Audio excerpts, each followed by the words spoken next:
Hi, everyone. Welcome to Spirit Switchboard. I am your host, Kerrilynn Shellhorn, and you are listening to us live on the United Public Radio Network and the UFO Paranormal Radio Network, 105.3 and 107.7. Thanks for joining me here today. And we're just going to jump right into it because I know that there's going to be a lot to talk about today. So on today's show, we have Paul and Angela Johnston. They are researchers and investigators.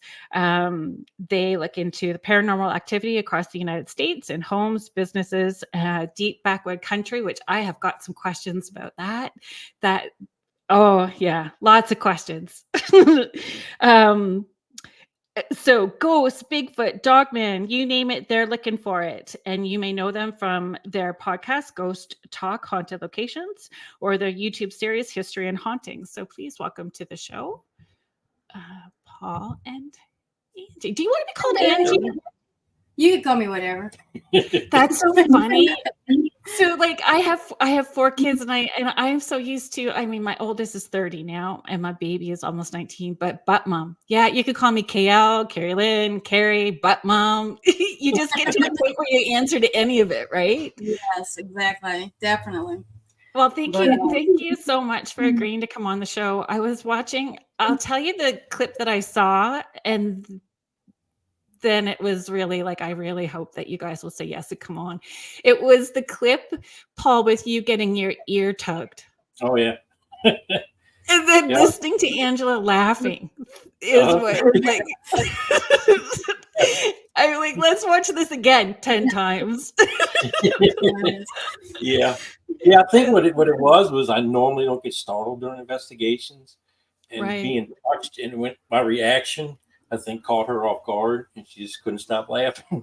I have a whole folder of "Don't put that on the internet" from him. That could be its own series. Right. That's what I said. I was like, but that's great stuff. And he's like, nope, that's our little secret. That's going to be between us. I don't know. You know, sometimes those secrets don't stay secret for very long at all. He asked me not to say it. I won't say it. We're just going to do. Let's just have some stuff just us. Just us, right. Just our us. moments. Our moments. And I'm down for that. So. Yeah, and I 100% of us.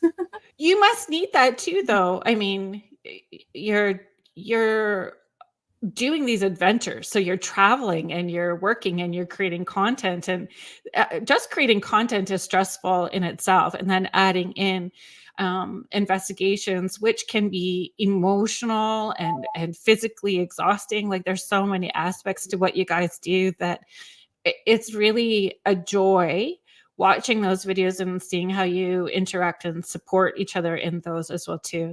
Like, I don't know. I'm sure that you have your bicker moments too, just like a regular couple, but I mean that the support is there. It's like we share like half a brain cell each. Oh, that's lovely. I just love that. I just gonna do a couple of hellos here to people that are tuning in and watching with us. So hello, Wiz. Thank you for being here. Thank you. Hi, Contessa. Thanks for joining us. Thanks, Joanna. Thanks for watching, Julie. Thank you for being here. Hi, Donna Jean.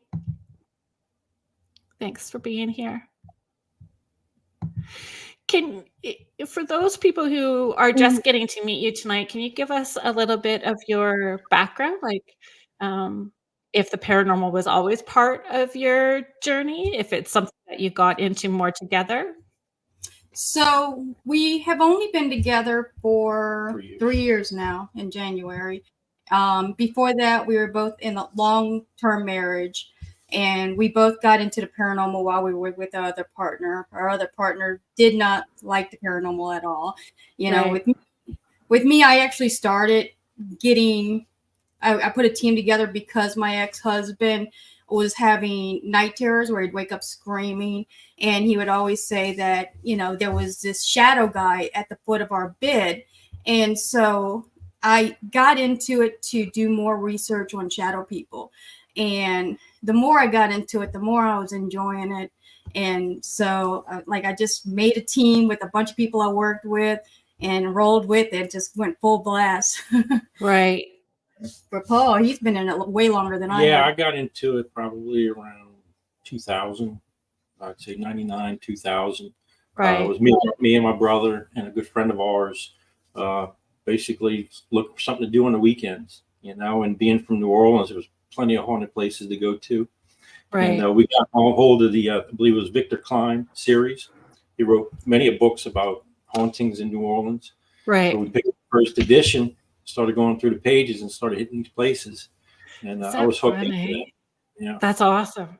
I know my friend and I, when we go out, we've actually used like a geocaching app before, because like some of those geocaching apps, they look for those obscure places. So we were actually looking for like the older pioneer cemeteries, and we found so many through a geocaching app. Like if you're finding any of those resources and starting off local is a great way, right? Like absolutely. Knowing what's in your back door and then going from there.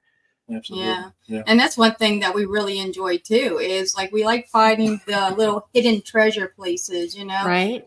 At first, I was all about the big places, going to Waverly Hills, Brushy Mountain State Prison, like all the big ones. And then now it's like we're hitting all these little places, and we're finding that these are really the little diamond in the rough, because the spirits in these places have not been communicated with every person like that's into the paranormal, so it's new to them. So we're trying to reach out to them, and they're trying to reach out to us, and it's newer for them. Right. They have their own story to tell. And everybody goes to the big places, and these small places, these spirits, they were people once too that are trapped, or not trapped, but in limbo. Yeah. The way we see it. And they want to talk to somebody. They want to communicate too. And most of the time we find the smaller places are more active than the bigger places. I agree with you. And I feel it's our intention and why we do this, and the energy that we're bringing to those places, that maybe a comfort level for those spirits to want to communicate or open up with us. And if you continue to go to those places, it's like building a friendship with them almost, right? Like, yes, absolutely. And I like what you just said about, like what you bring into a place. I 100% agree with that, because so many times people are going into locations and yelling, "Oh, it's a demon," and yelling at the spirits, and we watch YouTube channel after YouTube channel of people doing that. Like, they have forgotten who they're talking to. These are human beings that have passed away. These are people's relatives. These are ancestors. And they're just going in there, disrespecting the location, disrespecting these people. And like, that's just a pet peeve of mine. Yeah, that was actually something that I had wrote down to talk to you guys about, because that respect level, even if you were like deep woods backpacking, if you are camping, there is like unspoken etiquette as well too, right? And absolutely. Right. You respect nature. Yeah, like you have to respect nature. Leave the area better than where what you came into. Like I'm big against littering and just taking care of nature. Being like you say, don't go in too close to buffalo, right? Yeah, like let them have their space.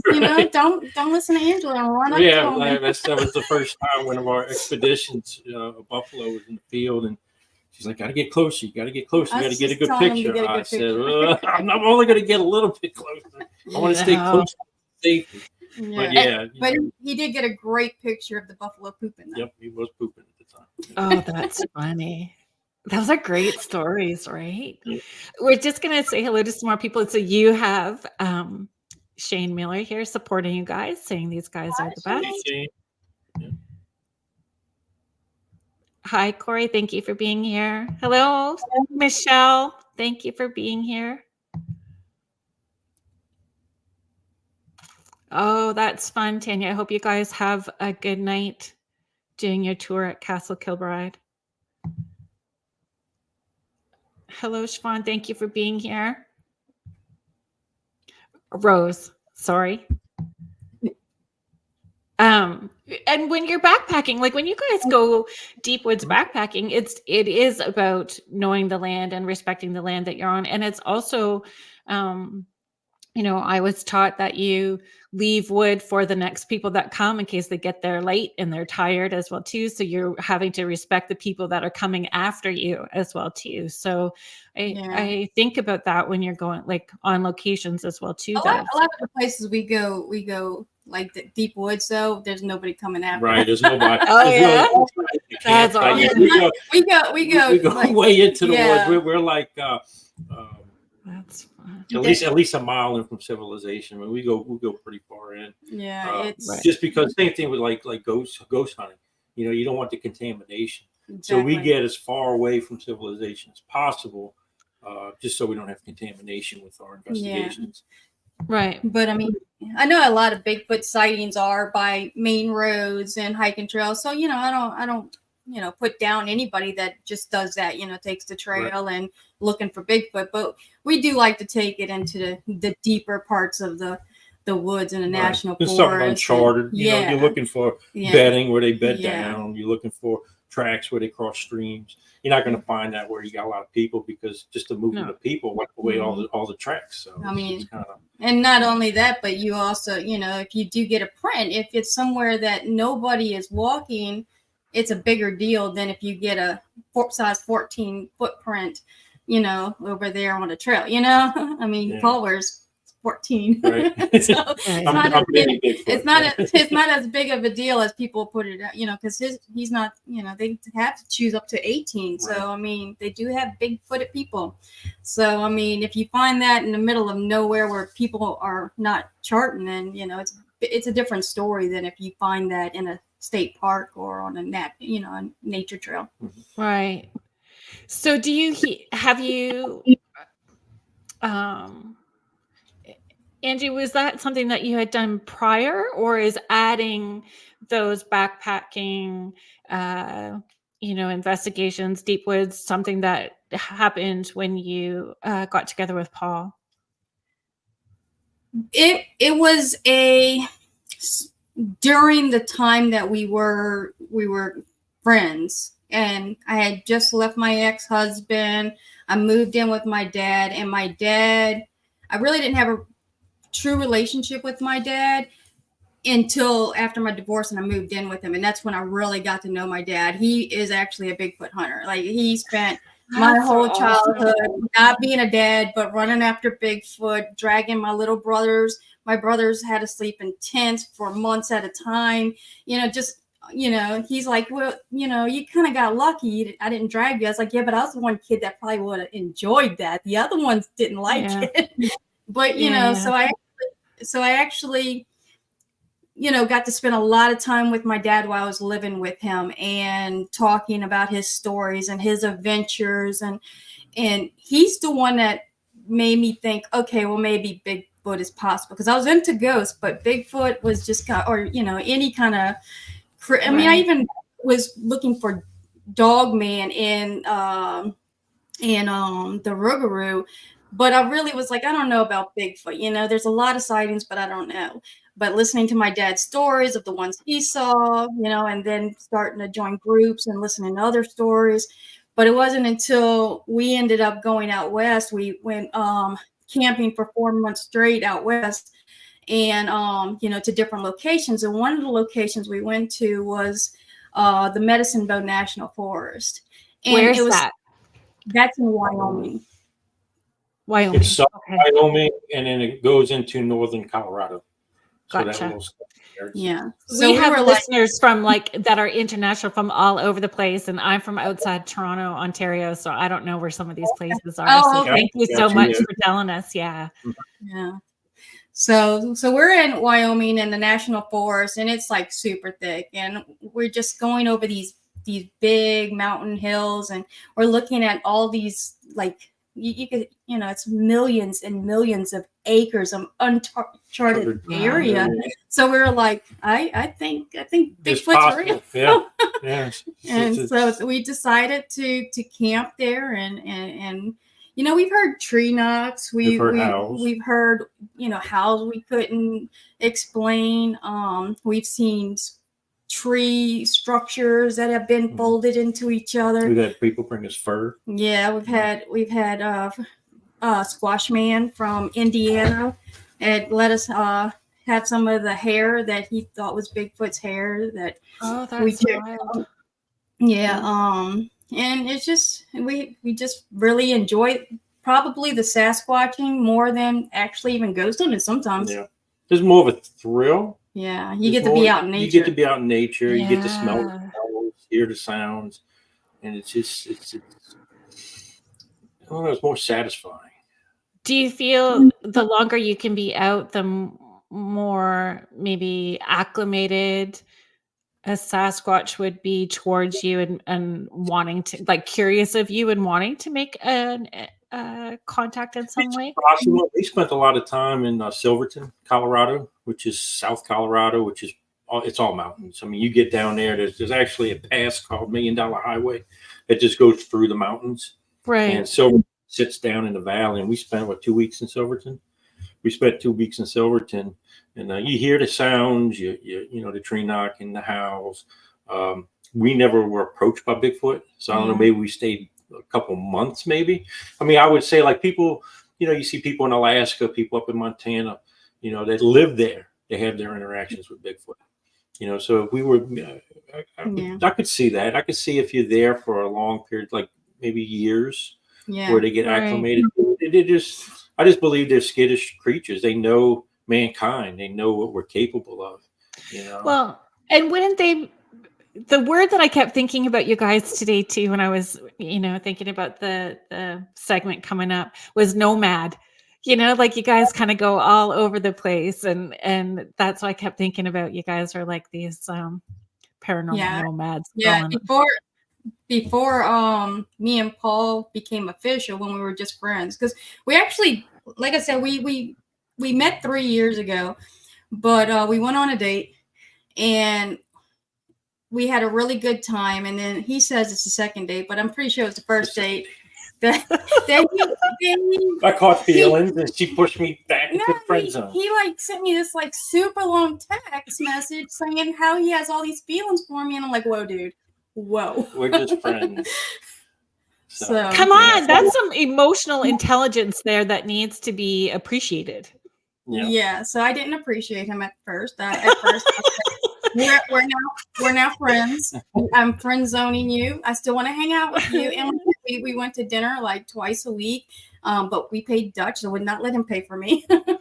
and we just became best friends in the next 6 months. And then one day he went to the graveyard with me. I was doing voodoo dolls. And we got some dirt from the graveyards and moss from the, you know, trees in New Orleans. And we're sitting there making voodoo dolls. And I look over at him and I'm like, man, I'm falling in love with this man.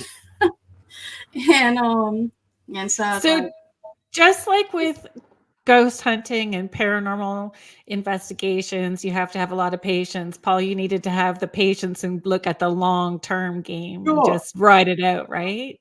Yeah, I enjoyed her company, and that was awesome. It. I just liked being around her. Yeah. She came around. Yeah. She came to her senses. I came around.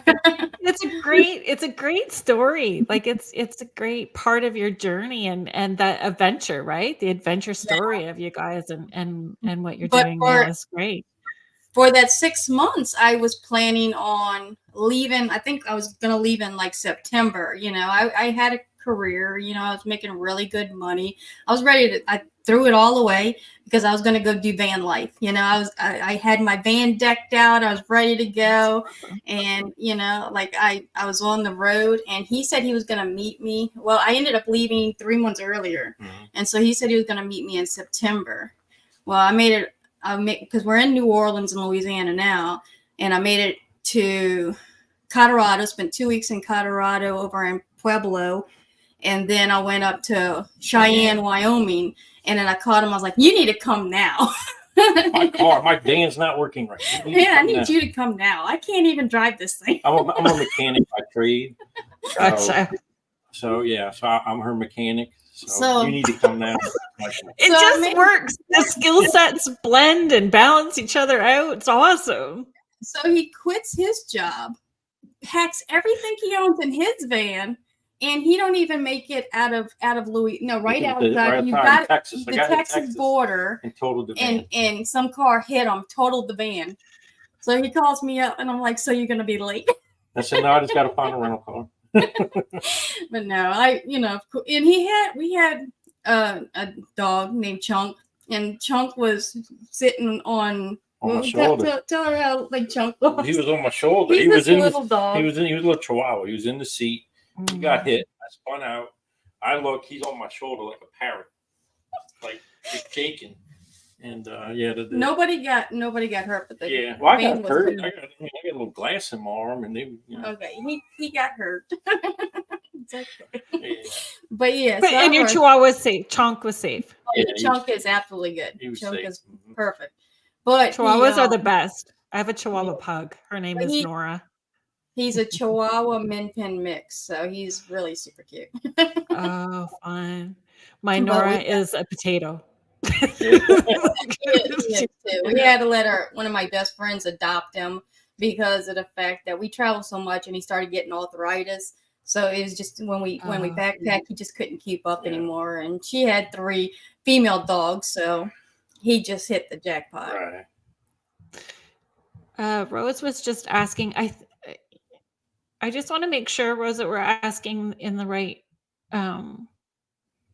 So she's asking, do you guys deal with the paranormal? So I'm not sure, Rose, maybe you can clarify if you need help people out with their hauntings, if they feel like they have a haunted house, or if you're asking about the investigations. Yeah, we do paranormal investigations, but we really don't do home investigations. Right. Or if we do, we don't help spirits cross over. Okay. We believe that they're there for a reason. If somebody asks for help, we can point them in the right direction, like a psychic medium or somebody. But we don't have the gifts to cross them over.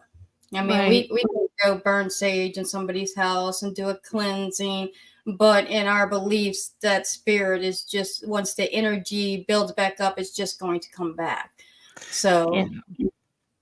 Yeah. So that, you don't know what somebody's doing in the house, or the things that they're bringing in, or like on a daily, like there's other factors that play into why those things are happening in a house too, right? I definitely think like attachments and like spiritual parasites get on people, and and sometimes they'll bounce off and go away. But I just think, we don't have the ability to help them. So we don't do, unless it's going in there and saying, hey, we're going to check your ghost out and talk to them, then it's not anything going to be, we're not going to cleanse their house. I mean, we're looking for evidence. We're looking for things we can bring people and say, hey, this exists. Yeah. We're looking for positivities of evidence. So whatever's going on in somebody's house, we can help them prove that they're not crazy. People say all the time, "Oh, I think I'm going crazy." Well, we can come in there and say, "Hey, look, we're experiencing the same stuff. You're not going crazy. Here's what we've caught. Here's the proof." Yeah. Are you really pulled to those historical places? I love architecture and historical places and property land that has a lot of history and stories attached to it. I'm going mainly to plantation homes. For some reason, I guess growing up down south is I feel at home.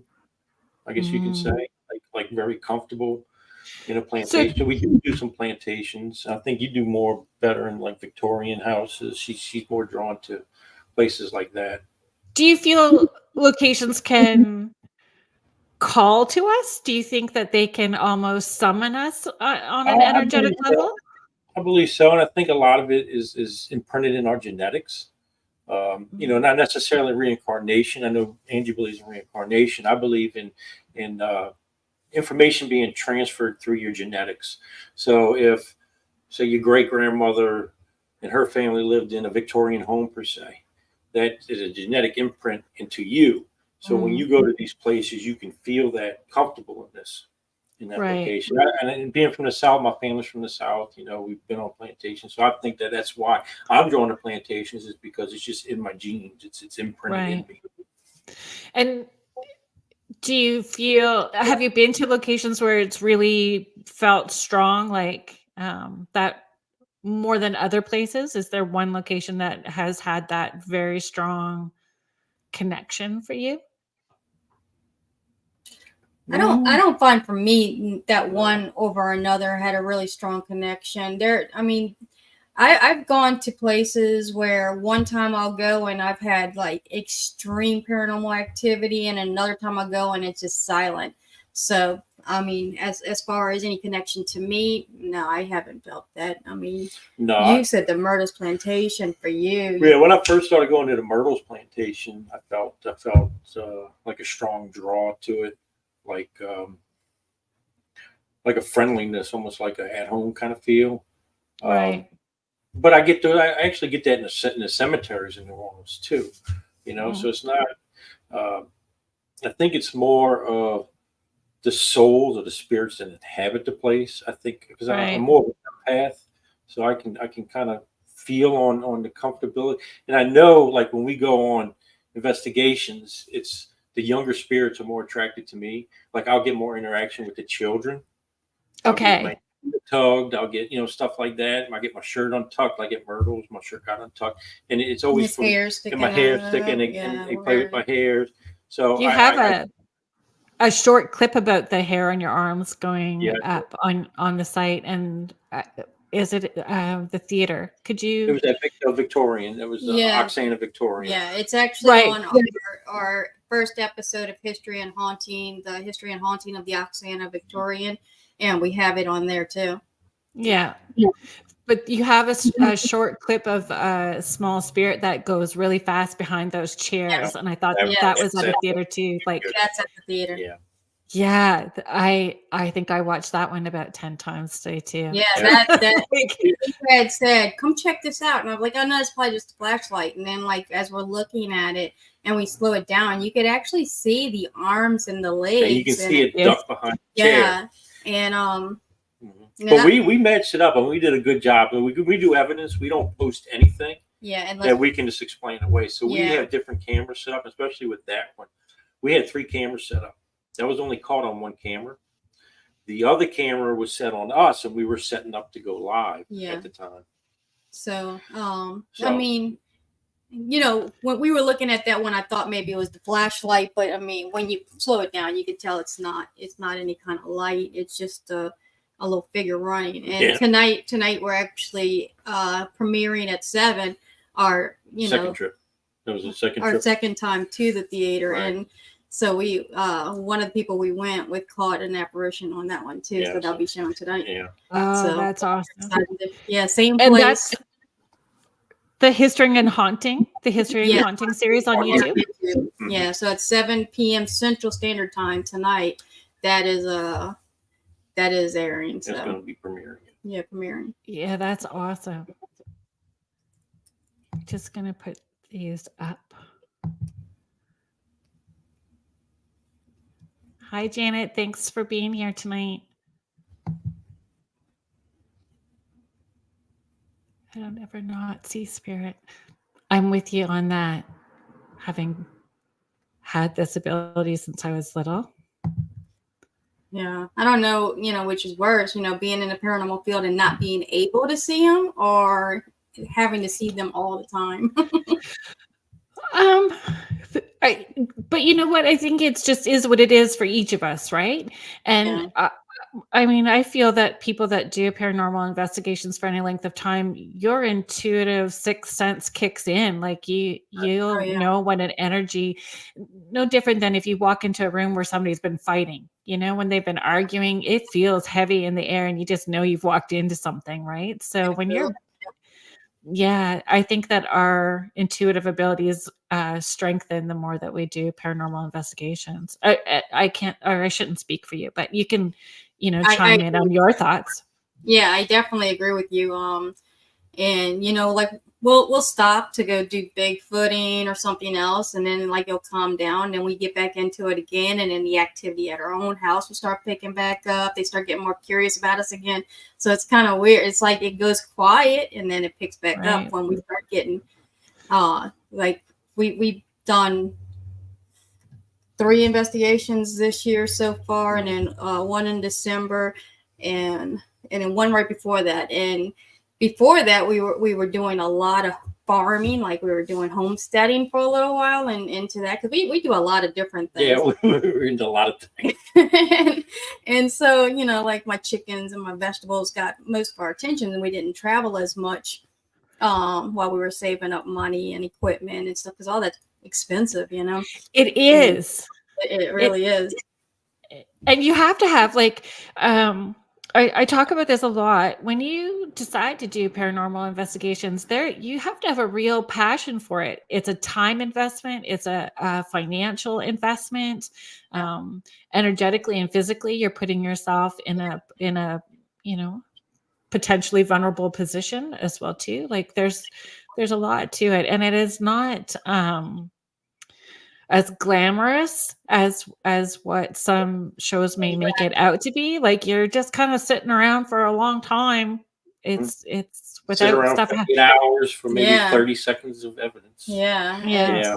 It's nothing like what TV shows, and that's why when we do ours, we share a lot of the history, because what we do is not exciting. You know, we can't just sell that. You know, we can't just share, hey, look at this investigation while we sit around talking to ourselves all night. Yeah.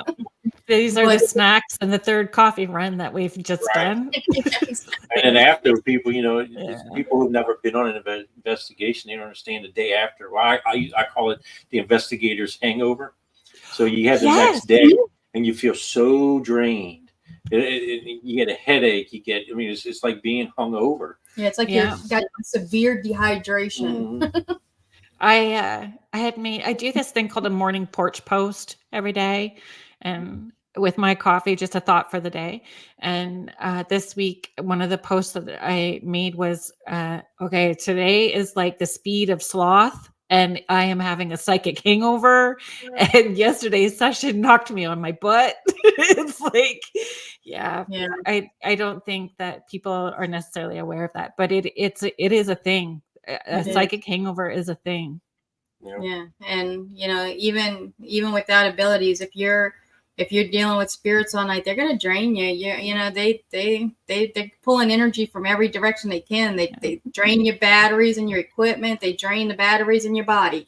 You know, I get excited though when the batteries drain on equipment. I'm like, "Ooh, here we go." It was kind of aggravating from the last one, because when you're trying to film it, it's really frustrating. I kept having to run and switch batteries 4 times that night. Yeah, it was really, at the theater, it was really bad. And I'm like, "Are you leaving again?" He's like, "Well, the batteries are dead again." I'm like, "Well, maybe we should just stop filming." But that's part of the evidence, right? Like that's part of the evidence. And to me, sometimes I think it's the build up before something's about to happen, you know, like definitely.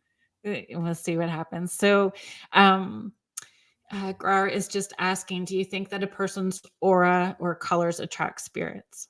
You know, that's possible. I had an aura reading back probably 20 years ago. We had gone to a psychic in New Orleans. And basically, you put your hands on this device and it gives you an aura. I didn't know auras existed until I saw that. And she had pictures of different people on the wall. Some were red, some were purple, some were white. I think mine was like a light purple, whitish white purple was mine. But yeah, I mean, if we can see in different, like we can see, you know, ultraviolet, or we can see, you know, different shades of light. And there's some light we can't see, like infrared, we can't see with our physical eyes. But who's to say a spirit can? You know, what is your aura to begin with? I mean, is the aura energy? Is it light? You know, what it's energy that spills out from, like energy centers inside that spills out from your physical body into that space. And I would say 100%, like if you're bringing a good energy into a building, you're going to have a better results with the spirits, versus if you're like in a bad mood and grumpy, because you are dealing with people. They're human beings that have passed away. So they had their own personalities too. You know, they had empathy and sympathy and everything else. So you go in there acting like a jerk, they're probably going to be a jerk back. If you come into my house and you start yelling at me or treating me poorly, I'll push you down the stairs too. So yeah, I mean, I just think that people don't have the right respect for spirits. Well, yeah, to answer the question, I believe it's possible that spirits can see or.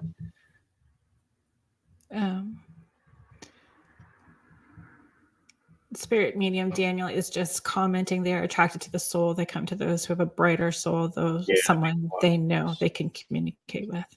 Yeah. I would agree. And I think it has something to do with like different people can see on different levels of sight and hearing. Like a certain amount of hertz for in your vision, a certain amount. And I think people can see spirits. They just have like a broader sense of that where they can see more than what the average person can see. Sure. It's kind of like a dog whistle. Yeah. A dog can hear the whistle. I agree. But I think certain people can pick up on what other people can't, because like I know when doing the test, on high pitch, I can't hear it at all. Low pitch, I can hear it really good, but I don't hear spirits. So I don't know if it's, would be the opposite. Maybe they speak on the higher spectrum. Mm-hmm. And when I'm teaching people about all this stuff, I always encourage like it's inside eye, outside eye, inside ear, and outside ear, because sometimes you're picking it up on the inside, right? So it's definitely using the senses in different ways, and sometimes that high pitched ringing sound isn't really tinnitus. Sometimes it is those spirits just coming from a higher vibration, right? So you can ask them to tone it down and step back and ask them to show you in a way what their message is in a way that you'll understand. So, that makes sense. Yeah, if they're wanting to show you. I think it's learning how to do the dance with them to meet them in the best way that they want to show you, right? Yeah, definitely. I mean, I don't see them, so I'm not sure, but I'll definitely try that. Yeah. Well, you guys do a great job getting evidence, though. I mean, you certainly approach it in such a comfortable way for them to want to connect with you. We treat them. We want to be treated if we were crossed over. We definitely are getting spirits that want to communicate with us. And with the evidence review, Paul sits there for hours and hours, and like a lot of people skip that step, but doing evidence review, he would sit there for hours and hours and hours going through. We have 7 cameras, right? 7? Yeah. More than that, maybe. We have more than that. No, we have 5 at the time. Now we have 7. No, we have 7 because of the 2. Yeah. Oh, that's right, the 2 new. Yeah. So we have 7 cameras. We have 3 voice recorders. Like, there's a lot to go through, and you're talking about like we're there for 2 days. That's a lot of hours that you have to go through. And like you said, you might only get 30 minutes of it, but that 30 minutes, like when you catch that spirit that's running through the hallway, that's a big deal, Yeah. And it's that gold nugget that's like, okay, I guess we're going to do this again. Like, it was worth it when we. Yeah. Yeah. Definitely. Do you guys tend to do investigations on your own, or do you have a team of people? That was something that I noticed with you guys with the para unity. Like, you guys seem to pop in with a lot of different people. Could you talk about that? Sure. Yeah, we do. We like to involve people that are like-minded. We have a lot of good friends in the paranormal community that we just like hanging out with. And there's people that matters. Yeah, exactly. A good chemistry matters, especially when you're going into an investigation. We're picky, but not picky when we do investigations, meaning that if you're known for being troublemaker, I guess you can say, or loud and obnoxious, we won't entertain you. But that's few and far between in the community. We find a lot of people that we interact with are the same as us. They're cool, calm, collective. They're just looking for what we're looking for. We're looking for truth and evidence. But also we like I said before, we were going to these huge places, and these huge places want between like $1,200 and $2,000 a night. So you really have to divide that with people. We can't just chuck out $2,000 and say, yeah, let's go investigate by ourselves. I mean, we'll keep it under 500 by ourselves, but anything over, we'll bring in a couple or two. Mm-hmm. So we try to. But everybody that we come in contact with and come with us, it's just like we become good friends. You know? Yeah, like we've met a lot of good people, and we did a Para-Unity event last year with Tim Coomer and George Shoplin, Kara Shoplin, at the old it was the Harriman. The historic Harriman Hospital in Tennessee. Yeah, so we did a Para-Unity. Everything that we made, we gave it back to the hospital. We other than the pizza that we bought. Yeah, so we just did it, just a Para-Unity, and everybody had a great time. It was a lot of people there, but not one person wasn't smiling. Not one person didn't catch something. Not one person said they had a bad time. It was good energy. It was nice, uplifting, positive energy. Everybody was like, man, that was such a great time. Are you going to do it again next year? But, we decided we weren't going to do it again next year because it's a lot of money out of our pockets. Yeah. But we include as many people, as we want. I guess you can say, the smaller venues, we want the least amount of people for contamination purposes.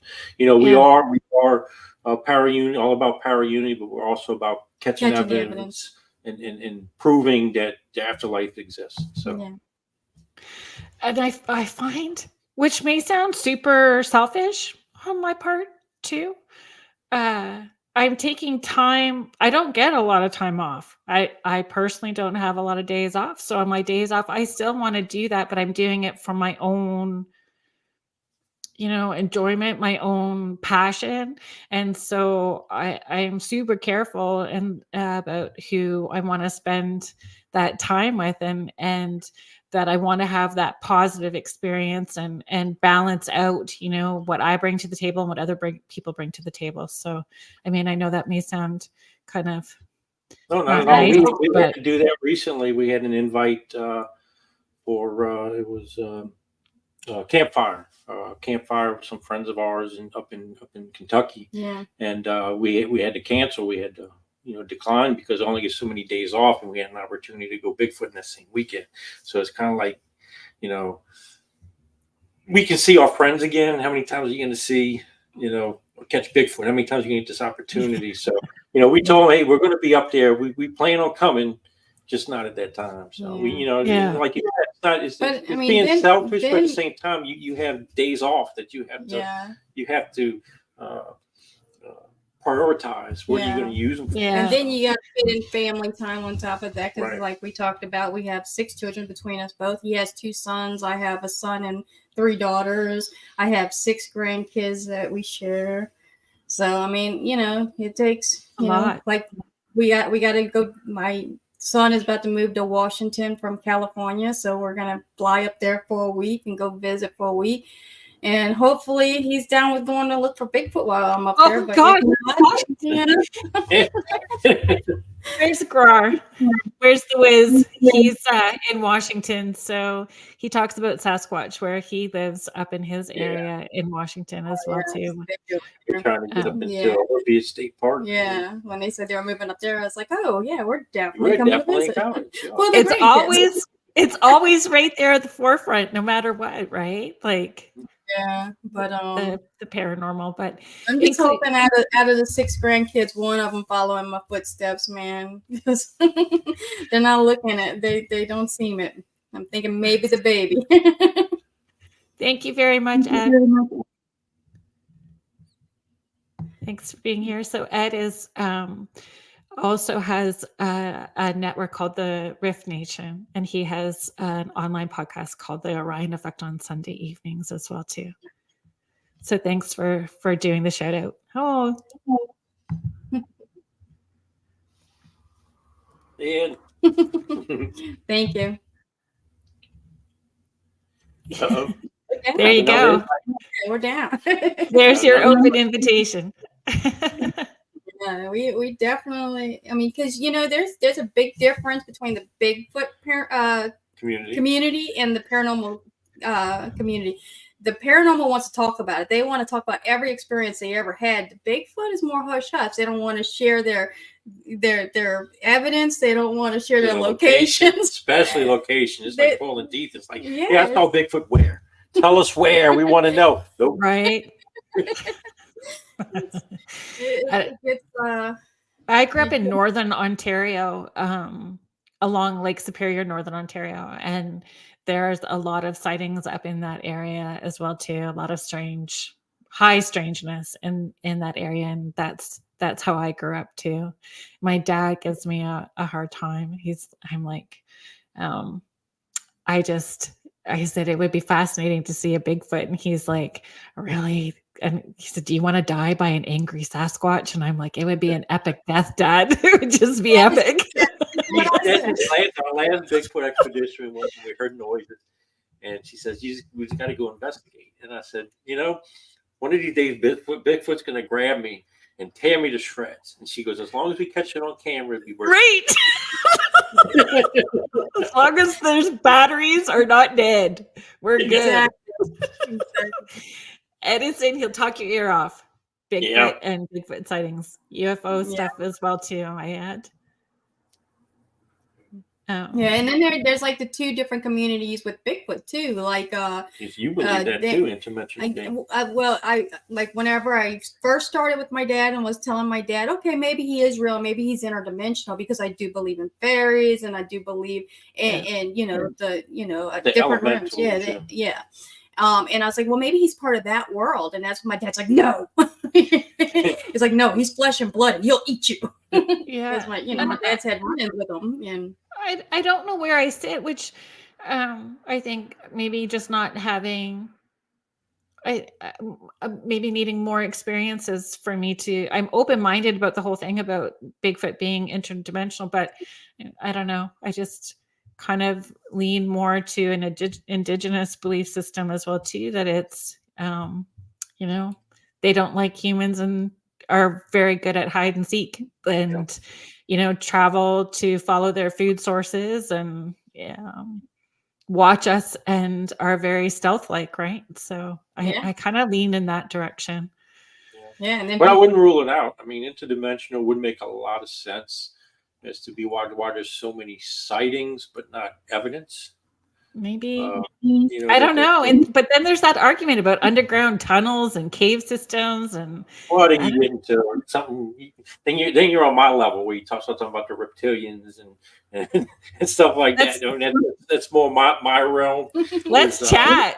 Yeah, let's chat about it. Like, and that's part of all of it, right? Is just having a sense of wonder, being open-minded to any of those potentials, right? Ed is chiming in with the reptilians and asking about it. Sure. You see, my theory of reptilians, they keep saying the reptilians. Before there was mammals, there was dinosaurs. Dinosaurs were reptile.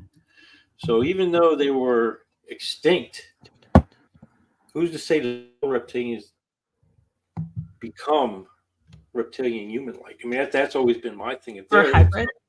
A hybrid, right, to where they became, human-like but reptilians. Yeah, so who knows? I mean, I'm open to the conversations, right? Like we do what we do because we want to find out these answers. We travel, we try to find evidence, even if it's elusive. Yeah, and I mean, when we went out west for 4 months straight, I mean, the whole reason why we were doing that was to investigate and research portals and other dimensions. We were thinking that, portals could exist in these small mountain towns because you got mountains on both sides and, like something in between. Yeah. We were doing a lot of investigating on that. So, and that's the best part, that you can come up with a theory and then test it out and investigate it on your own terms, right? Ed is just I'm gonna answer Ed's question. So based upon evolution, if you believe in evolution or the biblical theory of Adam and Eve, well, if we go back on evolution, man broke off. So man went this way, Homo sapien went this way, chimpanzee, so you had apes, monkeys, so you had a branch where man broke off. So no, I don't believe that reptilian people were birds. I think birds are a branch of the reptilian evolution. Oh. So. There you go. Let's see. Oh, I see somebody talking about the Wendigo. Man, we were supposed to get up to Minnesota. Yeah, we still, we're not going to talk about that because we're probably going to the video. yeah. Wendigos. Yeah, we've done our homework on Wendigos. We actually have an area that we want to we want to investigate up north. Is that part of the documentary that you're wanting to do? That's a different. Yeah, this is going to be different. This is going to be more maybe further down the line, a year from now, 2 years from now. But we want to focus. There's going to be a time, not soon, but there's going to be a time where we're just going to focus on cryptids, Dogman, Wendigo, Mothman, things like that. Mothman I'm down for Mothman too. Super interested in. Yeah, we go through our little changes. So we don't get burnt out in anything. Like right now we're doing paranormal. We're mainly focused on paranormal. March and April, we're just doing Bigfoot. And then we're going back to the paranormal in May and June and July. July's a big one. And then after that, we're going back to Texas and doing the Bigfooting again. We're going to Big Bend National Park. Definitely all over the board. Yeah, we're kind of all over this year. but that's awesome, and it kind of balances it out too. Like, because you do get physically exhausted, those psychic hangovers, and you need that redirect and fill your cup up in a different way so that you're okay with the other things as well too. Yeah, because we're both nature lovers too. Yeah, we love nature, so we just like to get out in nature. And like we love national parks, we love national forests, we love wildlife loops where we can go see different kinds of wildlife. And to comment on that, we're realists. We know we're not going to be able to do this forever, so we're trying to do as much as we can in the time that we have. Because we understand life is short. I mean, you can be taken out at any time. So like, just live your best life. You've got to do what you want to do. Like you were saying earlier, you felt like you're sometimes selfish, but you got to be selfish sometimes because this is your only life unless you get recycled and reincarnated. We'll just do that shout out for you, Daniel. So Spirit Medium Daniel I talk about all of these things on my podcast, Beyond the Veil, with Daniel Jackson, audio and video. Very cool. We'll definitely check that out. And Casey was just showing me, have you guys? I haven't either.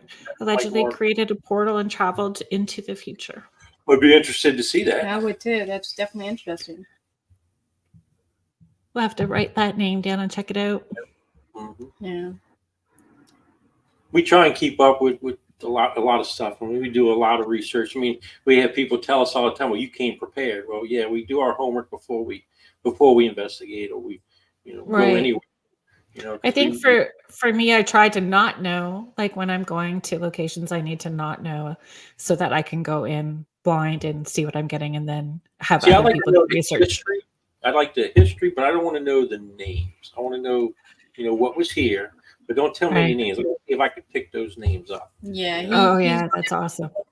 He don't want to know too much where I'll know it all. Like I'll be looking through newspaper.com, ancestry.com. I'll know everything there is to know before I walk into a location, So he's the opposite. So we even ask the owners, whenever they're doing their interview or their tour with us, don't tell Paul anything because he likes to pick up on stuff, and tries to test his abilities. Yeah, I like to see what I pick up on my own. But yeah, I'm familiar with Coast to Coast AM. I have to check that out. Yeah, I've heard Coast to Coast too. Yeah, we have to be respectful of spirit for sure. Absolutely. Even people say, "Oh, it's demonic" or this and that. No, it could have been just an old ornery sucker when he was alive, and he's old and ornery when he's dead. It doesn't mean that it's a demon. It just means that he's just not happy. We do. Demons do exist. Right. We do believe that there is evil out there. I mean, but for instance, like when we went to the Abbey in Colorado and Canyon City, he had saw something. You could tell that's sure. So we were doing an investigation at the old Abbey. It's in Canyon City, Colorado. It was sanctioned by the Vatican. It was actually built in the late 1800s, and it was as the seal of Saint Benedict. It was reported that some exorcisms were done there, and being that the seal of Saint Benedict is on the building, that whatever's in there stays in there, not leave. So even if you go in there and the attachment attaches to you, once you walk out those doors, that demonic being or whatever attached to you can go ahead and stay there.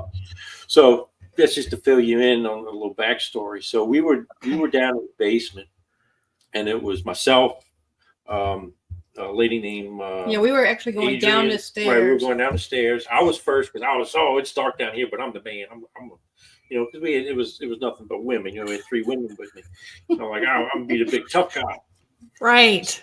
So I walked down in the dark, and I walked through what appeared to be a smell of sulfur. Well, the lady behind me says, "Do you smell that? It just smells of sulfur." And then when I turned around, now I'm at a T. There's a hallway this way, ahead of me and behind me. So I'm at a T. I'm at a cross, in the middle of the cross. And when I turned with my flashlight, one of the doors was open in the hallway, and hanging over this door was a figure. The best way I can explain it is that I looked up pictures on the internet. Is a rake. It looked like a rake. It was gangly, smooth skin, big black eyes. To me, it felt like minutes, but I knew it was only seconds. Right. I saw it, and it flew off the back of the door, and I froze, and I turned and I said, "That's it, I'm done," because I didn't know where this thing was going to go. I didn't see it anymore. So I run past her going up the stairs, and she goes, "Where are you going?" I said, "I know what I saw. I'm not going down there." So that was, but I'm not saying it was demonic. I'm not saying it didn't harm me. Did I feel threatened? Kind of, because it shocked me. When you're shocked, you in that moment of shock, you do feel threatened. And so me and the 3 girls, the other 2 girls went down there, and it was so strong. The smell of sulfur was so strong. And if you don't have the tools or know how to deal with that, right, then safety is an issue, right? Yeah. So we'll definitely get back there one day. We he definitely wants to face my fear. Fear, Not really a fear; it's more out of curiosity. We packed it up and we ended up leaving after one of the girls left that same night because we had to stay over. They had a place there where we could stay, and one of the girls says, "No, I'm not even going to stay here. We're leaving." I mean, going back a second time, you are a little more prepared for what you're going into. So understanding different tools. Mm-hmm. We're not going to go in there like it's a demon, though. Even though we smelled sulfur and it looked like a ring, we're going to go in there because it might be an entity that's stuck there that just wants to share its story. So we're going to go in there with love and compassion. And if it tries to tear us up, as long as we got the camera rolling, we're good. Yeah. That's so funny. There's a location that I have investigated a number of times, and there is a crotchety dude in there that starts saying demon when there's new people, just because he doesn't want the company. He doesn't want people there, and people hear demon and they go. And we know that he's just saying it because he's grumpy, like he's legit miserable, and so he's doesn't want us there. So approaching it. So Ed is asking a question. Sorry, we're just gonna come to some of these questions or catch up a little bit with some comments as well too. Question time. Do you all feel more dimensional activity is taking place? And are we mistaking a lot of paranormal for ufology and vice versa? That's a good question. I wouldn't say ufology, but alien. Alien. Yeah, interdimensional aliens. Absolutely. I say that all the time. How do you know? Like, I don't have abilities to see spirits like you do. So 100% who you're talking to. Me, I'm taking a guess, so I always tell Paul, okay, well, let's redirect. Let's change it from, did you die? And, what dimension are you from? What are you? Can you tell us what you are? Going into that line of questioning, because we might be talking to interdimensional aliens and not paranormal at all. I mean, our spirits at all. Right. And there are. I mean, you have different realms. There is If you believe in string theory, I mean, I'm more of like the science-based guy. So, you can either believe in the Big Bang Theory, you can believe in string theory. So if you believe in string theory, all of the universes are stacked on top of each other, and it's constantly moving. And sometimes the universes touch. So who's to say the beings in that universe aren't crossing over through that plane, just for that glimpse, for that second. So yeah, I mean, I do believe it's possible. I do believe that it's interdimensional beings coming over and are being mistaken for spirits in some cases. Yeah, I mean, I do believe that spirits, do walk the earth too, from the spirit realm. But I do believe there's other realms out there that, are just interdimensional aliens. I think shadow men, they come from their own realm. I think, and it's a void of light because we can't see that, their true shape. So you have shadow figures, you have creepers, you have the man in a hat. They're all shadow people. That could be from their own realm, and they're just void of this light that we can see. It's a type of light we can't see, so we only make out their shadows. Yeah. And it's darker than dark. Like people who have not seen a shadow figure may not understand. Like you are in a dark black room and you are still seeing something that's even darker. Yeah. And I find that a lot of the shadows that are in your bedroom, they're watching you and they're watchers, like people say they're demons. I was like, I don't think they're demons. They're just watching. But then to bring back to whenever I was investigating prior to Paul with my ex-husband, one of the reasons why we didn't get along with the paranormal is because I went to an investigation one night, and then when we did a cleansing of the house, and this is one of the reasons why I don't do people's houses, because obviously I blotched it. I cleansed the house. It came home with me. It came home with the other investigator that was with me, and so my ex-husband had another episode. Well, at this point, we weren't getting along. So, he started gasping for air whenever, in his sleep. So I just elbowed him real hard. I was like, lay on your side, and I went back to sleep. Well, he told me the next day that something was choking him. He said that dark figure was choking him. So I don't know. I don't know if they are just watchers or they are something bad, but. And different things. So, Daniel, I'm just going to read your comment. I know I'm commenting a lot, but nice to know there are others going in with the correct understanding. And it's okay, encouraging the comments. I'm doing my best to keep up and not interrupt. And sometimes I don't do that balance very well. But please know that we are we'll at least showcase the comment up so that people can see them. And I will. We appreciate it. We appreciate the interaction. You got some great comments, great questions. Yeah, definitely great. Yeah. Yeah, please bring it on. Yeah, exactly. So he's just Daniel is Spirit Medium. Daniel is commenting again. You cannot make anything leave that doesn't want to. That's exactly what I was saying before. You can burn that sage, but I mean, once you break that energy up and that energy comes back, it's gonna be mad at you. Yeah, I've had really. Not nice comments come back at me saying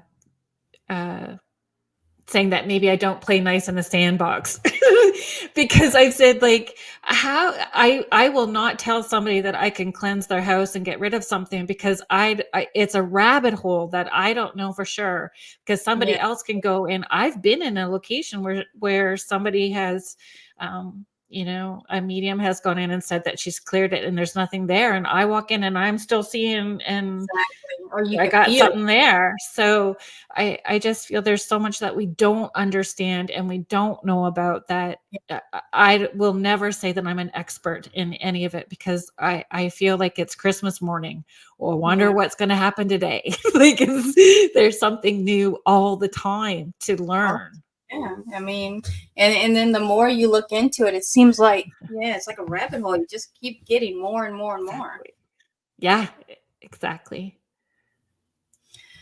Donna Jean is just saying, I'm too busy listening to remember to comment. That's okay. And, we had one experience at my home on my oldest son, who's 30 now, and he was 16. that was definitely affecting him.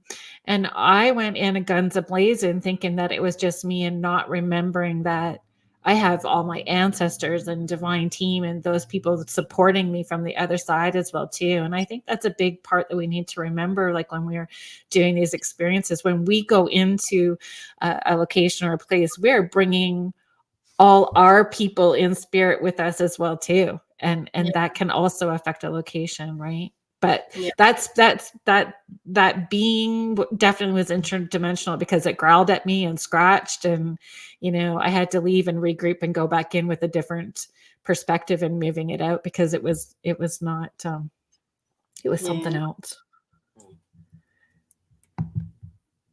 Hi Denise, we're glad that you got here.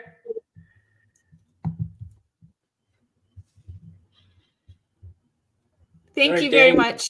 Daniel. Have a good night.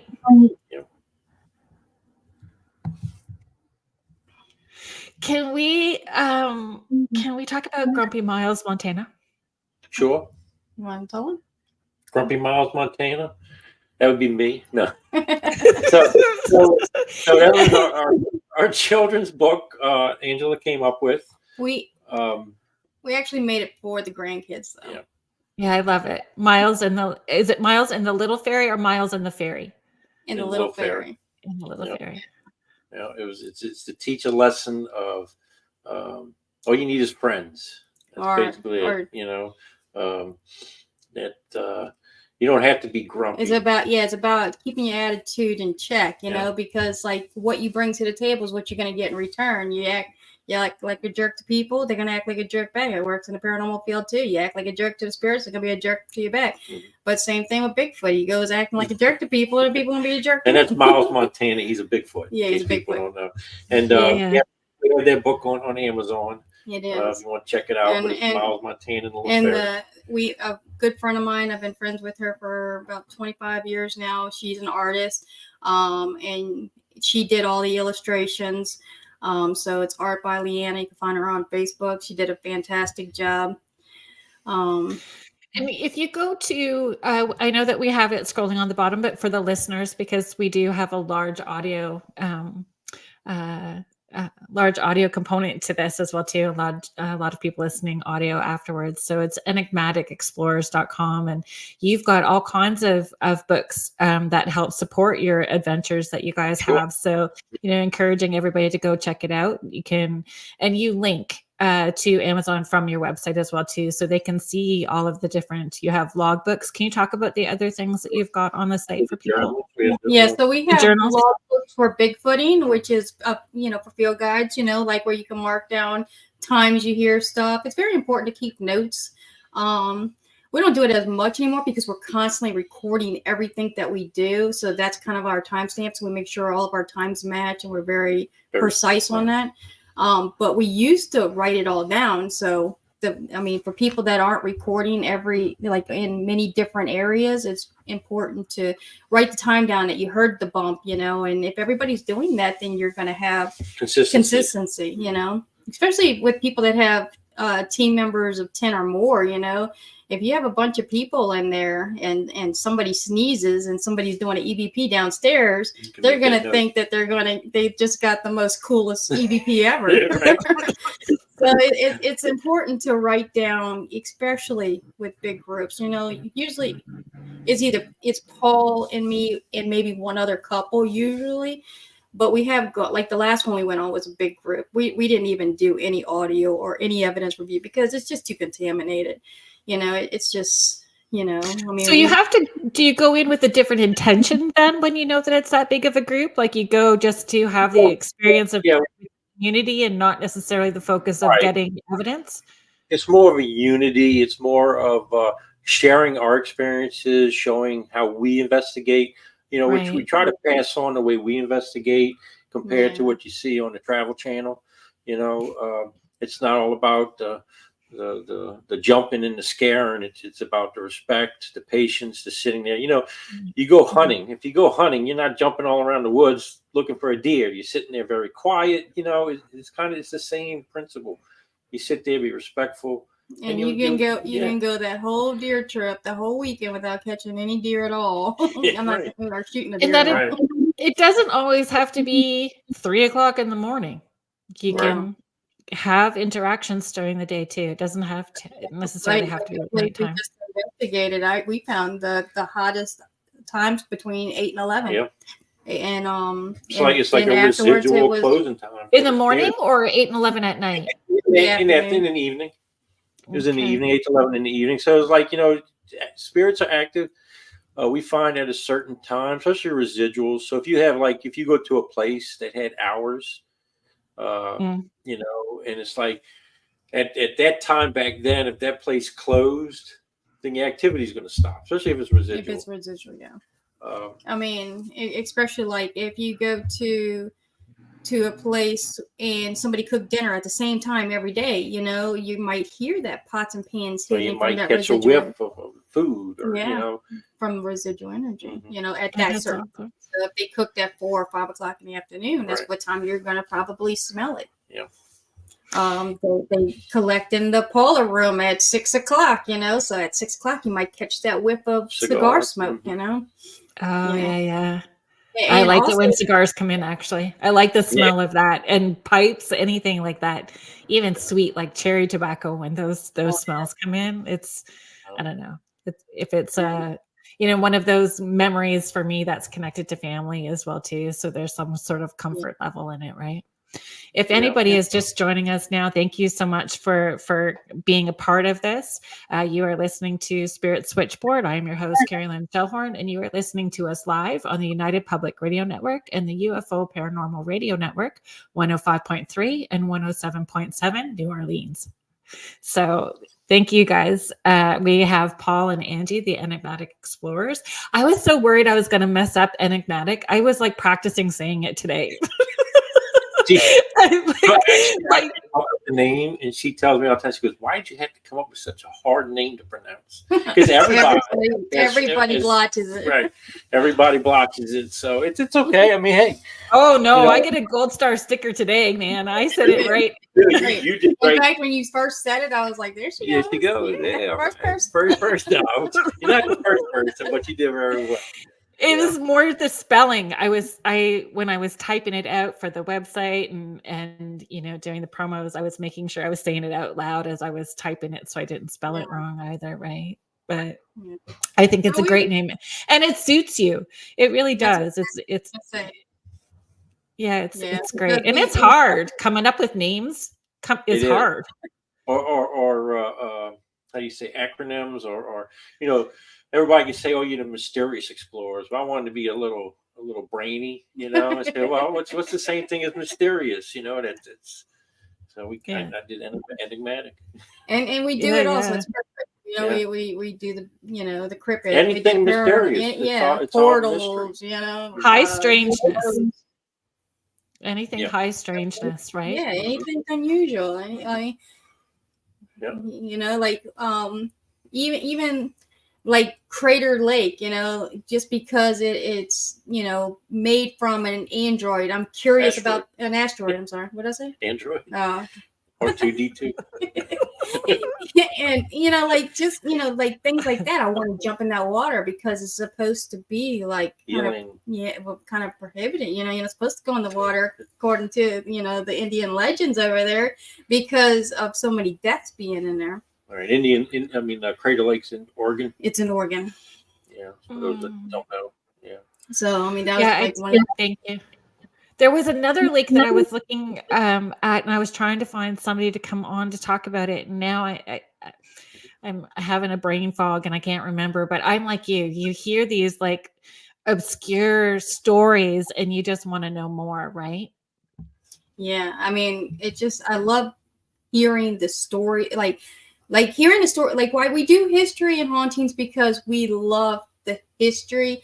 But I dig in deep, I want to find out like what this person was like, who am I talking to? Who am I trying to communicate with? And right. It just makes it, all that more special when you're in their home, you're sitting where they probably sat 100 years ago, or long 100 and something years, 140 ago with the Victorian. Michelle is just asking, she says, fun question, what would be your calling card if you were to haunt a place?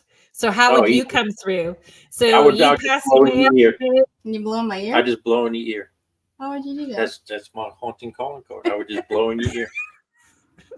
Let's go. So you want to see the same reaction, like the small clip of you getting your ear tapped? That's it. I just want that. Oh, what was it? Was that the air conditioner, or was that actually somebody blowing in my ear? I'd probably be more dramatic, like moving stuff and slamming stuff. Yeah, mine's more subtle. Yeah, you'd be more subtle than me. I'd probably like try to get a rise out of everybody. But I mean, I would hope that I'd be on the other side trying to help teach what we really are. you know? Yeah, like there have to have spirits out there that wants to. I mean, unless there's some kind of rule book that says they can't, you know. Like I just want to have fun. I just want to. Yeah, that's what I want to do. Just. You know. But I don't want to be stuck. So hopefully I get recycled. So do you? See, I don't know about the recycling. I don't know where I don't know. I don't know. Another. No, I don't know if I'd want to come back around. But I'd be willing to help them. End, you know, like why would I want it to end? You know, like this life is going to end. I mean, from the minute we're born, our bodies start dying. Yeah. You know, we're not going to live forever. Everybody dies. But like to know that possibly I'm going to be reincarnated and do it all over and have a whole new adventure with a whole new family and a new husband and new kids, you know, it's exciting. You know, it's like, you know, it sounds exhausting. Yeah, I mean, but you know, you just gotta grab the concept that you gotta live your best life. You gotta do things while here. While you're here, you have to. If you're not living your best life, then you're wasting your life. You can't work all the time, and you gotta live. You gotta enjoy it. You gotta get off the couch. You can't just watch TV. You need more than 2 weeks vacation a year. Yeah, definitely. Agreed. And kiddo that moves to places that gives you an opportunity to explore your passions at the same time too. So, you know, that's I think, Michelle, if I was to answer that question, I think because everybody talks about or comments about my laugh and giggle, I'd probably be the one that it sounds like a laugh coming from like another floor in the house. And then when you're up there, because we have that happen at one location, the same place as the grumpy dude, where somebody will whistle. If you whistle, they'll whistle back, but they whistle from a different floor. So then when you go down to that floor and you do it again, they'll whistle from above. So I think that they just have fun watching us hiking back and forth, right? Yes, that'll be me. Making everybody run around. But you're right. Another thing I've noticed is like residual energy doesn't just come from the deceased. Us living people, like people tell me all the time, I think I have a mimic in the house because I heard my daughter's voice and she's not even here. I'm like, well, does your daughter have a lot of energy? Because she could be expelling that energy being alive, you know? Telekinesis is something that people have a hard time talking about. You know, they don't necessarily, I think people want it to be the demon, or they want it to be, it's hard for people to have accountability of some of the activity that happens in their own house. Mm-hmm. I don't know if you've had that experience or, you know. Yeah, my mother's like this. Like when my mother comes over, or I used to live in another, you know, in another life, she'd come over and that energy would be there. And it was her energy, you know, you could hear her voice even though she was sleeping, you know, that kind of residual energy of her, because she's just a strong energy. She has such a strong energy. Well, I know a friend has I mean, he's older now, but Alaska in the winter, and that little guy could manifest sand in his bath water because he wanted to be at the beach. Oh, like we are much more powerful than people want to take credit for, right? Like we are powerful beings. Yeah, we don't even know our limits because if we could open up to full capacity, there ain't no telling what we can do. Right. That's right. Grar's just asking, do you think that you have a past life? And he's saying he dreams of his. I believe in reincarnation, so I do believe, yes, that people do have past lives. I don't remember any of mine, so I have no experiences. I don't have any connections. I do feel a connection to witchcraft, but I don't feel any connection to Salem, where a lot of witches say, oh, I got this strong connection to Salem. I don't have that, but I do have a strong connection to Irish witchcraft. So maybe my ancestors are, you know, a lot of Irish ancestors. So maybe that's why, because I didn't have that, you know, that heritage or that line where, you know, they were treated poorly. Instead, in Ireland, they were treated with much more respect, and, you know, people took care of witches up there, you know. I don't too much believe in past lives. I believe in the multi-universe theory that there's infinite us's. You have dreams of places you've never been, people you don't know. I believe you're tapping into that other person in another universe. Maybe when those worlds are touching. When those worlds are touching, you're tapping into their memory, or you're tapping into something. Because I've had those. I've had a lot of those where, you know, I'm at a place I've never been, or I'm talking to somebody I've never met. And but as far as past lives go, I mean, it's possible. I don't rule it out. I'm open-minded when it comes to it. I don't know. There's only one way I'm going to find out, right? So, and I always, I don't discount it. I just say, you know, if there was a past life, I will assume that I have been it all. I have been nasty and good, and I've been male and female, and I've been a mom, a dad. I just figure I've been it all. Because I watch people focus on past lives so much that they're not present in this moment. They're so caught up in, you know, this story that might explain why they have a passion about something here instead of just flowing with the passion that they have here. So I just like kind of, it is what it is in this moment. And okay, now I'm taking a breath and now I'm on to the next moment. Like this is how far I want to go, you know? Yeah. And then also with that, I believe, like Paul was saying earlier, you know, like your genes have a huge part of that too. Because like I said, I never grew up with my dad until after my divorce. And then when I moved in with my dad, I find out I'm exactly like that man. Like our brains are just like same on sync, and never grew up with him. But yet I'm probably, out of all 4 of his kids, I'm five of his kids. Sorry, forgot a brother. But out of all of the kids, I'm probably the closest like him, you know, on the you know, interest in different levels of paranormal and hike. I mean, all my brothers hike, but like just being into nature and everything. Contessa is just asking, what about experience a lot of deja vu? Do you have that on locations? You guys have been all over the place. Have you ever had a deja vu moment on a location? Yeah, there's some places we've been. It's kind of like, I've been here before. I know when we went to Deadwood, South Dakota, it felt like when we were at the campsite, and I just looked around. I'm like, man, I just got deja vu. I remember the scenery. So there is times, I remember having deja vu. Yeah, and I've gotten deja vu a couple of times, but I'm thinking it's just like a brain glitch. I'm not really sure, to be honest. And that can go back to like my theory of the multiverse, where, you know, there's a you in another universe that was there, say, the day before. Yeah, and then when you get it, it's like, man, I really feel like I just said that before. You know, like we just had that same, and it feels really strong. So yeah, I don't know, but it could just be a brain glitch. I mean, our brains do weird things. I had that in Tupelo, Mississippi.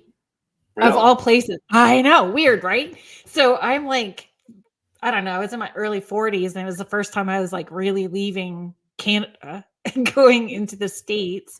And I went to Tupelo, Mississippi, and it felt like home. Like there was weirdness in weird places through Mississippi that felt like home to me. It was weird. I was very sad when I was leaving Mississippi to come back here. And I didn't even tell my family. I got in the car, I went down to meet people. I drove 16 hours by myself, and then told my family there I was in Mississippi. But there was just something. There was something, right? Yeah. I mean, and that could, yeah. That deja vu feeling is can can be very intense for sure. Yeah. Yeah, because it definitely feels like it's something you already did. It's very strong. Mm-hmm. But no, I've never gotten it. Like, I've never walked into a place and I've never felt like I've had a past life catch up on me. I've never had that feeling, so maybe, maybe I'm just not from here, or my, like none of my spirit, maybe I'm new to America. I don't know. So it just, nothing seems familiar to me, not in that sense, but I have had deja vu, like saying stuff. Right. So maybe there is a little more to that theory of multi-universes layered on top of each other. We all share one consciousness. The reason why I'm like really strong on I believe that too, though. Yeah. I believe that, we're all part of that bigger collective consciousness, and we're contributing constantly, right? So being mindful of what we're contributing to. Right. Yeah. Are we contributing in a positive way or in a negative way? So, I've taught my kids, like, so when you're spewing shite, you got to clear, cancel, and delete that. Roll it back in. Do you really want that out there? Right. Don't put it out there. Clear, cancel, and delete that. Yeah. Where are you guys? The Patreon. That was something I'd like you guys to talk about as well too. Is that something that Patreon? No, we deleted the Patreon because it's not part of. Oh.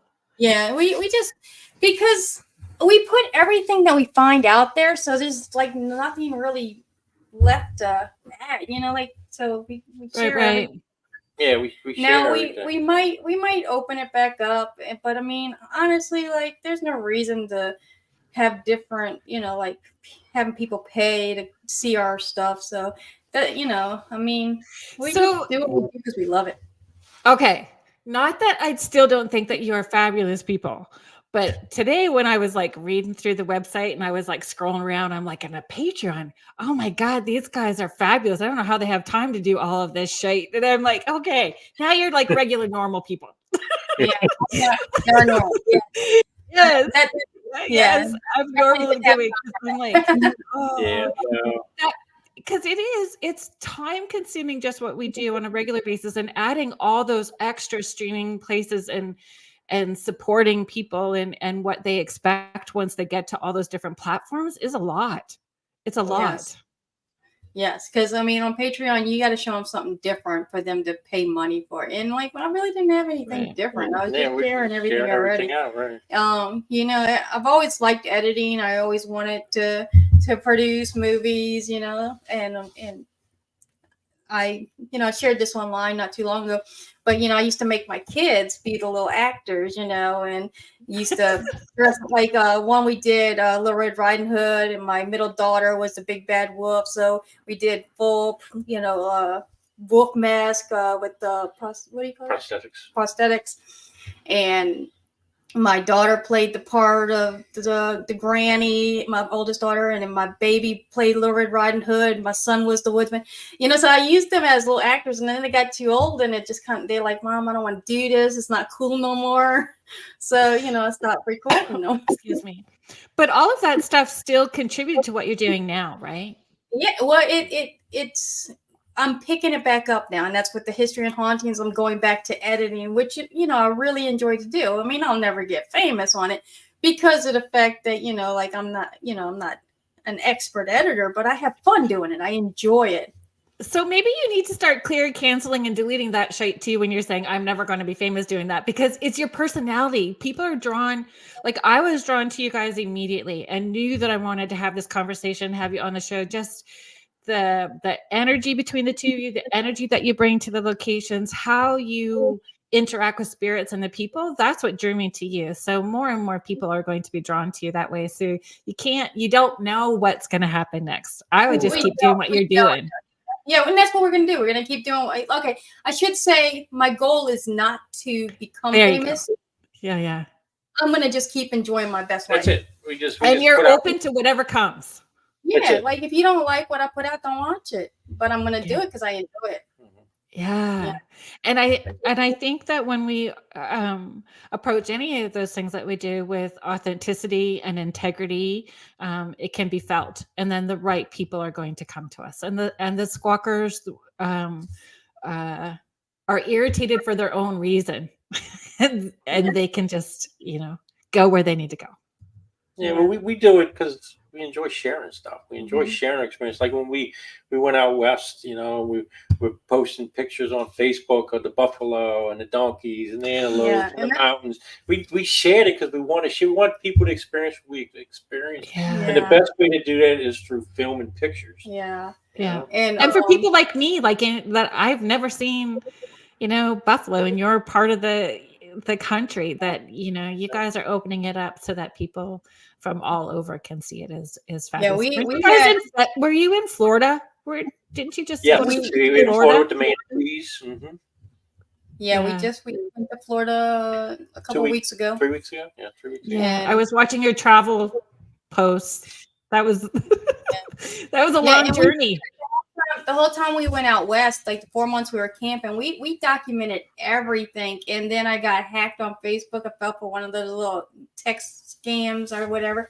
Got hacked on Facebook. And Facebook deleted my account, so I lost all those pictures, like everything. Like it was heartbreaking. Yeah, it was heartbreaking because that was our whole trip, and I only documented it there. So I was like, man, we just lost all of our projects, all of our research, like that I shared. Like that's gutting. 20 years, because I was on Facebook for 20 years under that account. 20 years of my kids growing up, I lost it all. So yeah, it killed me. So did you bring some witchy voodoo to that scenario so that karma energy goes back to where? Because I would have gotten a jar right away. You mess around, let's send some energy back at you. Yeah, there was definitely some of that. But with that, I was just kind of like, what did I even do? Because at that point, I didn't even know what I did wrong. Like, I don't know how I got hacked until, like, I had started a new Facebook and I read somebody's post and they're like, hey, watch out for this scam. I was like, oh, that's the one I fell for. Yeah, it's hard lessons. I'm not trying to flip my own boat, but I'm pretty intelligent. So for me to fall for it, I'm just embarrassed. It's embarrassing. So hats off to whoever did it. Yeah, because I'm very computer literate. Like it's not like they got somebody that was just not knowing what they're doing. I know better. They got me. Yeah. So be careful out there. They're good at what they're doing. I want to go back to Bigfoot again. Bigfoot is everything for me. I have like Bigfoot keychain, and I had this for the longest time. It was like this little air freshener in my car. But it was a Sasquatch. So I would hold it up over like the road signs from the car, and I would just take traveling pictures with my Sasquatch everywhere that I went as well too. Are there places, I guess, well, there's so many places to go, but are there places top on your list besides where your son is moving to that you haven't been to yet that you would like to check out? We want to go to Minnesota. Minnesota's a big place. Northern California to Olympia National Park or State Park. Yeah. Olympia is the one in Washington. Yeah, but it runs through Northern California too. And then we want to hit all the nationals and like you were saying. I want to go to Sedona. I want to go, meditate on the rocks.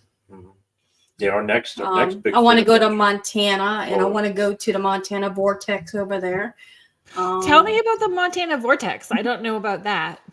It's one of you. There's a couple of. I know there's one in California, but in Montana, it's a little area where things just are off balance. So it should roll down, but it rolls up. Those kind of rooms. And I don't want to blotch his name, but I know his name's Joe, and him and his wife Tammy own it, and they were inviting us to go, and we actually got we had jobs lined up, and we were going to move there, but we ended up moving to Colorado for a year instead. Yeah, so the Ozarks are a big spot for us. When we go do our filming the next 2 months, it's going to be in the Ozarks in Arkansas. There's a lot of Bigfoot sightings along the border of by the Oklahoma, Buffalo River. Along the Buffalo River, but going toward the border of Arkansas and Oklahoma. There's been a lot of sightings lately. So, right. I was just saying HOH Forest HOH in Northwest. Yeah. Donna G's asking, does he prefer Bigfoot, Sasquatch, Yeti? Based on the region. So Bigfoot's the United States, of course. Sasquatch is Canada. Yeti is the Asian, the East. Just like Australia has their own version. But I mean, not everybody believes that. That's what we believe. Like, if you ask my dad that same question, my dad would say, no, a Sasquatch is very different than a Bigfoot. A Sasquatch is bigger and it's meaner, where a Bigfoot is more of a softer. And I saw this episode. It was actually years ago. This episode aired on the Travel Channel, I believe, where it was a lady who lived in Oklahoma, had a resident Sasquatch. And it would come to her house and she'd feed it. So I'm familiar with this case. So Case and Lee is just commenting for those who are listening to us audibly later. There was a lady who befriended a Sasquatch Bigfoot. Can't remember her name. Also got to know about that on the Art Bell show. Yeah, and there's a big community out there that believes that the Bigfoot are forest people, like and the more you get to know them, the more they'll get closer to you, and they do offerings, and they have a very close relationship with these Bigfoots, I mean, but then you got people like my dad who are saying, no, they're scary monsters that want to eat you, so you got two different sides to it. I know when we went up to Kentucky with Squash Man, and Indiana with Squash Man, it was he was introducing us to the forest people, and like you could hear them, you can hear they were all around us. Yeah. They interacted as far as like hitting trees, throwing acorns. Do you guys whoop back? And is there a specific screech sound that happens consistently before sound? Like, have you noticed any sort of consistent sounds? The sound that you hear, it's like a howl. It's more like how can I explain it? The ones we've heard, if you watch like nature channels, you hear the howler monkey. I don't know if you know what a howler monkey sounds like. It's more along a call like that. It's definitely primate. So when you listen to like gorillas, chimpanzees, but I guess the closest I would say would be like a howler monkey. It's just a loud howl. It's like but then it's a deep, like it ends on a deeper note. Right. But, and is there a response, or is it just one? Have you guys heard or captured? We just heard the one. And the tree knocks. Now, when deers hit their antlers on a tree, it sounds like a big boom. And I think a lot. At first, I was like, well, no, they're just hearing the. Anybody that goes out and does a lot of, exploring in the woods, you'll hear that a lot. But when you actually hear a tree knock, it's really loud. Yeah, so it's like a screaming howl. It's like a screaming howl, right?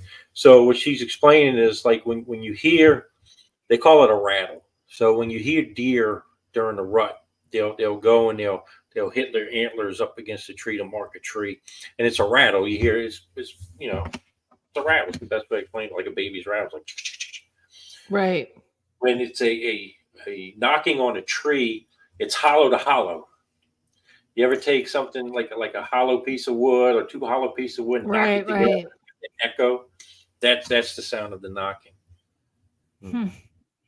Do you make sure that people know where you're at before you go? This is kind of but you're as bad as me. We give them a general vicinity. We'll be in Wyoming. Yeah, sometimes we don't even know where we're gonna be, like, until we're there. So I mean, it doesn't no good to tell somebody because we're probably gonna be somewhere else anyway. Right, but that's part of the adventure. And I suppose if you guys have each other and you have some sort of protocol if things go sideways, I'm assuming, right? Right. Well, yeah, we got a lot of camping gear, so we can survive for a little while. Sure, we can survive for a while. We have to bring first aid kits, stuff like that. We know how to hunt. We know how to just pack mud on a cut, you know. I mean, I've gassed my foot open, and she tells me, "No, just rub a little dirt in it." Right. My grandpa used to say, "Old trappers never die; they just smell like it." Just like that was his like saying, right? And it is very different. Like being in the woods is I don't know, a sense of freedom to it. Yes. There's just some freedom to it. Whether you have the experience or not, it's grounding and centers you. And I really do believe that you have a stronger understanding of what's meaningful, what's important in life when you take that time to spend in nature that way. Meditating in nature is the best way to do it. You just get one with nature, and it's amazing. I don't understand all these city folks that oh my God, there's bugs. Oh, I don't understand it, because that's not how my mind works. My mind is all for nature, 100%. I mean, right now we're on 5 acres in the middle of nowhere, in a swamp. That's where we're living right now. And I don't miss the city at all. I grew up, right outside of New Orleans. You're getting an invitation. There we go. Come to Northeast Washington State. Good. Yeah, contact us. We'll make it happen. We'll be up in Washington this year, so we'll make it happen. I don't think. Do you want to do a shout out where they can find you? Sure. You could. Our website is enigmaticexplorers.com. You can find anything: our Facebook, our TikTok, our YouTube, our email. Everything's on that website. All my links. All my. You just go to the contact us page. It's our email, and it also has all of our website, our different. So we have 4 different Facebook accounts. We have mine, which is Paul Johnston. We have Angela Johnston. Then we have Haunted History. We have History and Hauntings, and then we have Enigmatic Explorers page. Right. Yeah. So you guys are all 4. Give all 4 a follow. Yes, exactly. Like, subscribe, follow. Caring is sharing. So share out the videos as well too. Definitely subscribe to our YouTube page. We're putting out a lot of content. Yeah. And like I said, we love to share. We like to hear back. We like the comments. We like the likes. Not so much the dislikes, but we do like the likes. Yeah. We shared those manatees, and like 3 people dislike. I say, how you dislike a fish? Like, bring them up. Again, it's grumpy. You just don't know if somebody's having a bad day. So Enigmatic, if you watch the little ticker along the bottom of the video, Enigmatic. So you close. Close, is it spelled wrong? No, you got Enigmatic. Oh, how do you spell after you? I didn't see that question. Yeah. Enigmatic. Yeah, give us a follow. I had Jeff Belanger on the show, and same thing. I was practicing saying his name, and then I said it like a good Canadian, Belanger, as soon as he got on. And so, like, I think it's just one of those things. You have to roll with it and be okay. Enigmatic, I did good today. Enigmatic, I did well. Well, this was a lot of fun. Thank you guys so much for hanging out. Thank you. Thank you for having us on. Mm-hmm. I will share the links with you guys as well too, if you're wanting to, post that anywhere as well. Thank you very much, everybody that was hanging out in the chat and asking questions and being part of the conversation. We appreciate you very much. If you guys want to hang out, the show coming up next with United Public Radio Network and the UFO Paranormal Radio Network is with Jeffrey Pritchett, our host of Church of Babus. He'll be coming on next. And next week, I'm going to be having Julie Krause. She is a spiritual advisor. She's been connecting with the other side since she was a little girl, and we'll be talking about our natural intuitive abilities and finding community to support that. So thank you so much to United Public Radio Network and the UFO Paranormal Radio Network, 105.3 and 107.7 New Orleans. Thank you so much, guys, for being here. Thank you. Take care. Have a good night, everyone. All right. Bye-bye. Bye. Bye.